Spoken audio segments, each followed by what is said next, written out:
The study of pros and fiction. Part 1 में हमने इनके डेफिनेशंस और एलिमेंट्स डिस्कस कर लिए थे। अब इसमें हम इसके फर्दर पॉइंट्स डिस्कस करेंगे। पहला है सब्जेक्ट मैटर इन फिक्शन, यानी फिक्शन में किस किस तरह के थीम्स, आइडियाज़ और टॉपिक्स को एक्सप्लोर किया जाता है।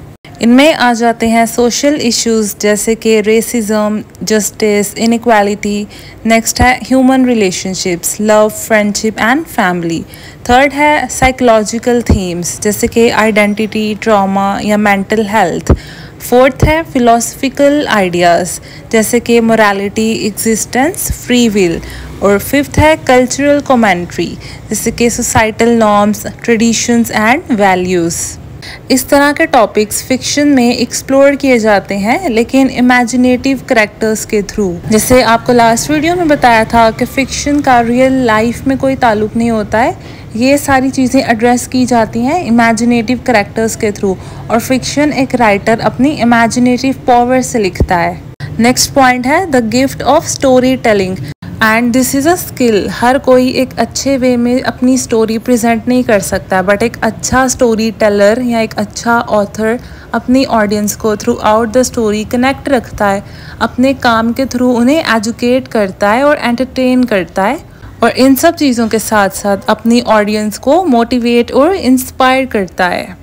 नेक्स्ट है the power of graphic description. Graphic description से क्या मुराद है कि अगर आप बुक्स पढ़ो तो ऑथर ने इतनी डिटेल में हर करेक्टर, प्लेस और ऑब्जेक्ट को डिस्कस किया होता है, यानी बहुत डिटेल्ड और वीव्ड लैंग्वेज का इस्तेमाल किया होता है अपने स्टोरी और आइडियाज़ को कन्वे करने के लिए।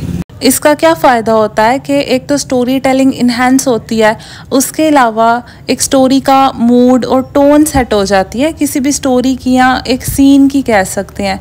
इसके अलावा डिटेल्ड लैंग्वेज रीडर्स के माइंड में वीव्ड इमेजरी क्रिएट करती है और through out the story audience को इंगेज रखने में हेल्प करती है। नेक्स्ट है tragedy, humour and pathos. Tragedy एक ऐसी स्टोरी को कहते हैं जो ऑडियंस में सॉरो, पिटी और फियर के इमोशंस इवोक करती है। ट्रेजेडी में एक ट्रेजिक हीरो या प्रोटैगनिस्ट होता है जो स्टार्टिंग में काफ़ी ओवर कॉन्फिडेंट और काफ़ी प्राइड होता है, फिर उसके ओवर कॉन्फिडेंस और ईगो की वजह से उसका डाउनफॉल होता है और वो काफ़ी सफ़र करता है।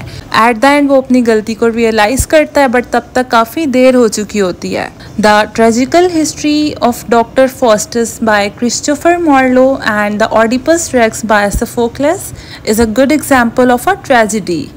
इन्हीं दोनों स्टोरीज़ में भी एक ट्रेजिकल हीरो होता है जो काफ़ी ओवर कॉन्फिडेंट होता है, फिर उसका डाउनफॉल हो जाता है, उसे डिफीट होती है, फिर जब उसे अपनी गलती रियलाइज़ होती है तो बहुत देर हो चुकी होती है। और याद रहे कि हम यहाँ फिक्शन की बात कर रहे हैं, तो ये दोनों स्टोरीज़ भी फिक्शनल हैं।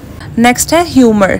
ह्यूमर क्या होता है कि किसी भी सिचुएशन, किसी इंसान या किसी आइडिया का मजाक उड़ाने के लिए एंटरटेनिंग लैंग्वेज का इस्तेमाल करना।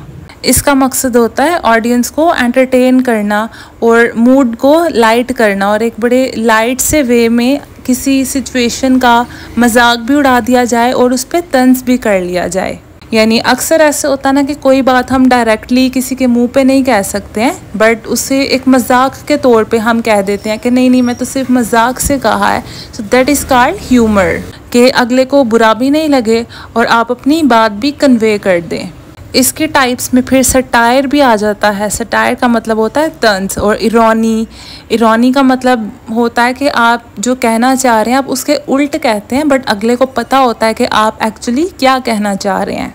और पैथोस का मतलब है कि अपनी स्टोरी के थ्रू ऑडियंस में सिंपैथी, एम्पैथी और सॉरो के इमोशंस इवोक करना।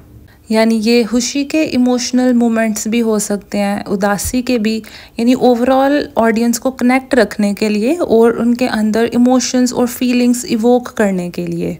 अब बात करते हैं the novelist criticism of life, यानी नॉवेल्स के थ्रू हमारी लाइफ के कुछ एस्पेक्ट्स को क्रिटिसाइज़ करना, जैसे कि माशरे में जो इनजस्टिस है, जो सोसाइटल नॉर्म्स हैं, उन सब को चैलेंज करना और उनको क्रिटिसाइज़ करना। जैसे कि जेन ऑस्टन अपने नॉवेल्स में सोशल इश्यूज़ को बहुत ज़्यादा हाईलाइट करती है और जो हिपोक्रेसी ऑफ द सोसाइटी है उसे क्रिटिसाइज़ करती है, और सोशल इश्यूज़ पे बहुत बात करती है।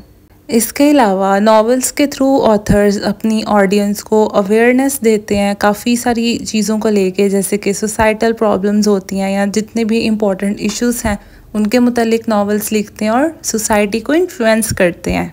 और माशरे में जो बुरी चीज़ें हैं जिनको चेंज करना चाहिए उन्हें अपने नॉवेल्स के थ्रू अक्सर क्रिटिसाइज़ करते हैं।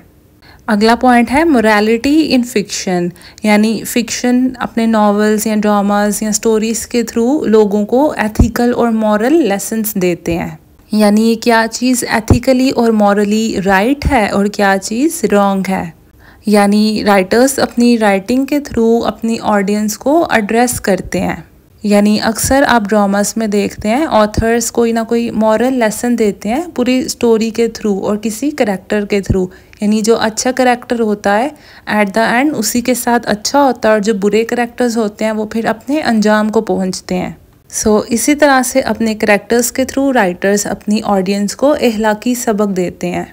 नेक्स्ट पॉइंट है test of a novelist philosophy of life, यानी नॉवेलिस्ट अक्सर फिलॉसफीज ऑफ लाइफ को अपने वर्क्स में एक्सप्लोर करते हैं जो रिफ्लेक्ट करता है ह्यूमन पर्सपेक्टिव को। यानी हम उसमें पढ़ते हैं कि ऑथर के अकॉर्डिंग लाइफ का या ह्यूमन एग्जिस्टेंस का क्या मतलब है। अब कुछ फिलोसफिकल थीम्स की बात करते हैं। पहला इसमें आ जाता है मोरालिटी एंड एथिक्स, जो हमने अभी पीछे ही किया है। इसमें यानी यही है कि हमें मॉरल लेसन्स देते हैं और बताते हैं कि क्या गलत है क्या सही है। और अगला है ह्यूमन नेचर, यानी इंसान की क्या नेचर है, क्या फ्लॉज हैं, क्या स्ट्रेंथ्स हैं और इंसान कितना कॉम्प्लेक्स है। ये सब हम इस तरह के ह्यूमन नेचर के थीम्स वाले नॉवेल्स में पढ़ते हैं। थर्ड है एग्जिस्टेंटियलिज्म, जैसे एग्जिस्टेंस होता है ऐसे ही एग्जिस्टेंटियलिज्म। इसमें ऑथर बताता है कि हमारी लाइफ का कोई भी इनहेरिट मीनिंग या पर्पस नहीं है।